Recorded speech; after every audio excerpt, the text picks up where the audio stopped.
भाजपा मुंबई अध्यक्ष आशीष शेलार के नेतृत्व में मेरी माटी मेरा देश अमृत कलश संग्रह समारोह आयोजित किया गया। इस मौके पर कैबिनेट मंत्री मंगल प्रभात लोढ़ा, भाजपा मुंबई महामंत्री संजय उपाध्याय, मुंबई बीजेपी के सभी सांसद, विधायक, पदाधिकारी, जिला अध्यक्ष, प्रमुख नेता, कार्यकर्ता मौजूद रहे। अमृत कलशों का 27 अक्टूबर को मुंबई के आजाद मैदान में पूजन किया गया और उन्हें दिल्ली भेजा जाएगा।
करना चाहता हूं कि एक बहुत भव्य कार्यक्रम, यादगार कार्यक्रम आज उनके नेतृत्व में हुआ है।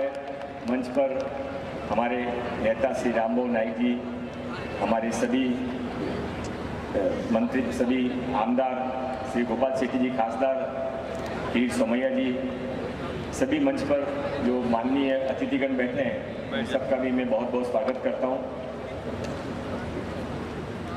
आज आपकी तरह मेरे जीवन में भी ये आनंद का एक पृष्ठ जुड़ जाएगा।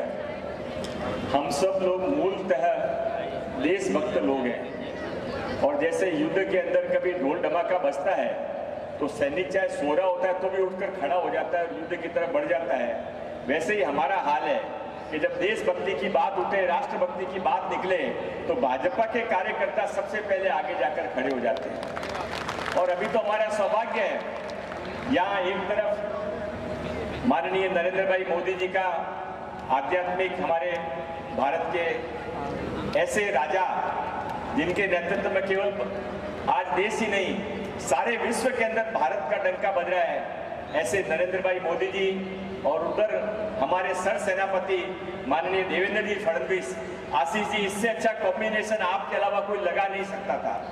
और इन दोनों की निगाहें केवल आपके ऊपर टिकी हुई है कि सारे हिसाब का बदला चुकाकर आपके नेतृत्व में मुंबई वापस कब आप भाजपा के हाथ में दोगे। हिसाब तो बहुत कुछ चुकाने हैं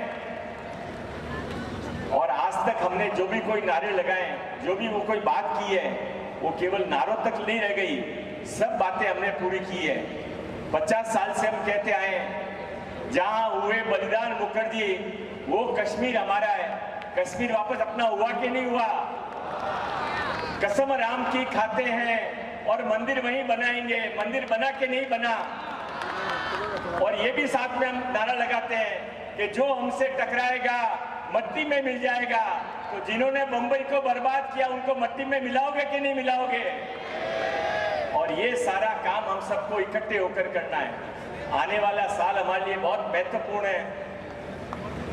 शुरुआत में इस साल के भगवान राम अपने घर में वापस जाकर विराजमान होंगे। 22 जनवरी को हम सब ने अभी से तैयारी कर ली है, पर जब भगवान राम अपने घर में जाएंगे तो राम राज्य भी भारत में वापस आएगा। वैसे राम राज्य की शुरुआत तो मेरा देश अभियान चला। देश के हर गांव से, शहर के हर मोहल्ले से, महापुरुषों के घर से, शहीदों के घर से मिट्टी लाई गई, मिट्टी का पूजन किया गया। साथ ही सेना के अधिकारियों का, शहीदों के परिजनों का, पुलिस के परिवार का भी वंदन किया गया। इसके साथ ही देश भर में पेड़ लगाने का व्यापक कार्यक्रम हुआ। जिस गांव में या जिस क्षेत्र में शहादत हुई हो, उस सैनिक के नाम से वहाँ के अमृत तालाब में वहाँ पर पट्टिका लगाई गई उसके नाम से। शासन प्रशासन से लेकर सामान्य नागरिक बड़ी संख्या में उपस्थित थे। मुंबई के लिए गर्व की बात है कि डॉक्टर बाबा साहेब आम्बेडकर के घर से लेकर स्वतंत्र वीर सावरकर जी के घर की मिट्टी, मुंबई के ऐतिहासिक ऑगस्ट क्रांति मैदान गिरगांव चौपाटी से लेकर छत्रपति शिवाजी पार्क की मिट्टी, मुंबई के सभी रेलवे स्टेशन पर ये अभियान चलाया गया। आप देख रहे हैं मेरे पीछे 3000 से अधिक कलश पूजन कर यहाँ पर आए हैं। कल यह कलश लेकर 1000 युवाओं की टीम मुंबई से दिल्ली के लिए रवाना होगी। कर्तव्य पथ पर सांस्कृतिक कार्यक्रम होगा। यह मिट्टी, पूरे देश की मिट्टी, शहीद स्मारक में अमृत वाटिका बनने वाली है। आज़ादी के 75 वर्ष पूरे होने पर जो हम उत्सव मना रहे थे, उसके समापन का यह पर्व है। मैं आप सभी इस कार्यक्रम में सम्मिलित हुए आपका अभिवादन करता हूँ। सर, कहीं ना कहीं अगर बात करें देश की मिट्टी की, तो देश की मिट्टी जो है लोग था, और जहाँ पर लोग जाति, भाषा, धर्म के नाम पर देश को बांटना चाहते हैं, प्रधानमंत्री नरेंद्र मोदी जी ने देश की मिट्टी के साथ सबको जोड़कर देश को एकत्रित करने का काम किया है, और इसके लिए यह प्रयोग अपने आप में अभिनव प्रयोग है। सर, जो देश को बचाने में जो थे जवान थे, पहले तो वह मिट्टी जो हमें भोजन देती है, वह मिट्टी जो हमें खनिज देती है, वह मिट्टी जो हमें पानी देती है, वह मिट्टी जो हमें पेड़ पौधे देती है, वह मिट्टी जो हमें फल फूल देती है, वह मिट्टी जिसके नीचे हमें पेट्रोल मिलता है, वह मिट्टी जिसके नीचे हमें सोना मिलता है, हीरा मिलता है, उस मिट्टी को वंदन करने का यह उपक्रम था। और साथ ही साथ इस मिट्टी की रक्षा के लिए जो जवान तत्पर रहते हैं, उनको भी वंदन करने का काम इसके साथ जोड़ा गया। पूरे तरीके से देशभक्ति और राष्ट्रभक्ति के सूत्र में यह कार्यक्रम रहा, और आपने भी देखा कि किस प्रकार से एक प्रकार से सांस्कृतिक राष्ट्रवाद का परिचय हम सब ने यहाँ पर देखा। सर, 2024 में जो है राम मंदिर का उद्घाटन भी होने वाला है, तो क्या कहना चाहेंगे कि आप जाने वाले हैं वहाँ पे दर्शन करने? मैं 10 दिन पहले राम मंदिर में गया था, और वहाँ पर प्रभु राम के दर्शन और उनकी संध्या आरती में सम्मिलित होने का सौभाग्य मिला। राम जन्मभूमि आंदोलन से हम सब जुड़े रहे, मार भी खाई, घोषणा भी देते थे कि सौगंध राम की खाते हैं, मंदिर वहीं बनाएंगे, मंदिर भव्य बनाएंगे। कांग्रेस के लोग हम पर टीका करते थे कि तारीख नहीं बताएंगे। आज हमने तारीख भी बताई, मंदिर भी बनकर लगभग पूरा हुआ है, और 22 जनवरी को प्रधानमंत्री नरेंद्र मोदी जी की गरिमामय उपस्थिति में रामलला भव्य श्री राम मंदिर में अयोध्या धाम में स्थापित होंगे, उनकी प्राण प्रतिष्ठा होगी। और केवल अयोध्या नहीं तो संपूर्ण विश्व के आध्यात्मिक केंद्र के रूप में अयोध्या विकसित हो रहा है। मैं आप सबको भी अयोध्या आने का निमंत्रण देता हूं, और हम अपने आप को भाग्यशाली मानते हैं कि 500 वर्षों से जो कलंक हमारे ऊपर था, वह कलंक मिटा है, और अपने जीते जी हम यह दृश्य देख पा रहे हैं। इसके लिए हम अपने आप को गौरवशाली और भाग्यशाली मानते हैं। सर, कहीं ना कहीं जो है बात करें सर, पहले विपक्ष पार्टी के लोग जो है विरोध प्रदर्शन कर देते हैं, उसे किस तरह से देखते हैं? विरोधियों की दुकान बंद होने की कगार पे है।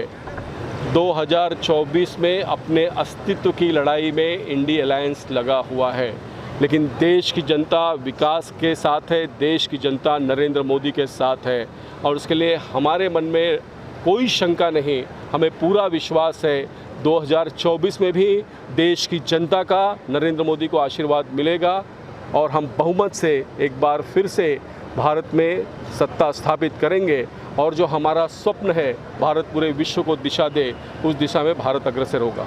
Thank you sir. ये कार्यक्रम देश के लिए एक बहुत बड़ा कार्यक्रम हुआ है। देश के लिए अपना न्यौछावर करने वाले सैनिकों का सम्मान हुआ इसमें, और संभवतः ये देश में पहली बार हुआ है जिसमें कि नवयुवक, नवयुवतियाँ और देश के सभी नागरिक देश के लिए अपना जीवन दान करने के लिए या सब कुछ करने के लिए प्रोत्साहित होंगे। संभवतः आज़ादी के बाद ये पहला ऐसा कार्यक्रम है देश में, और इतने बड़े स्तर पे हुआ है जिसकी जितनी सराहना की जाए उतना कम है।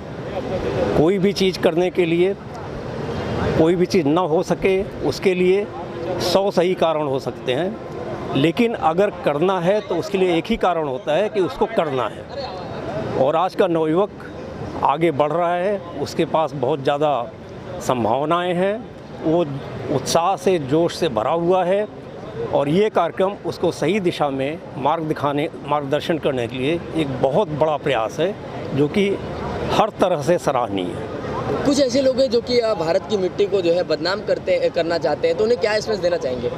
उनको कोई मैसेज नहीं देने की ज़रूरत है, क्योंकि आज देश इतना प्रबुद्ध हो चुका है, इतना जग चुका है कि वो विरोध करने वाले वो अपने आप ही चीज़ों को समझेंगे। और ये समझना चाहिए किसी भी वाद विवाद में नहीं पड़ना चाहिए, जो सही है वो सही रहेगा और हरदम सही रहेगा। सर, जो देश की रक्षा करते हुए जो शहीद हो गए, उन्हें किस तरह से याद करते हैं?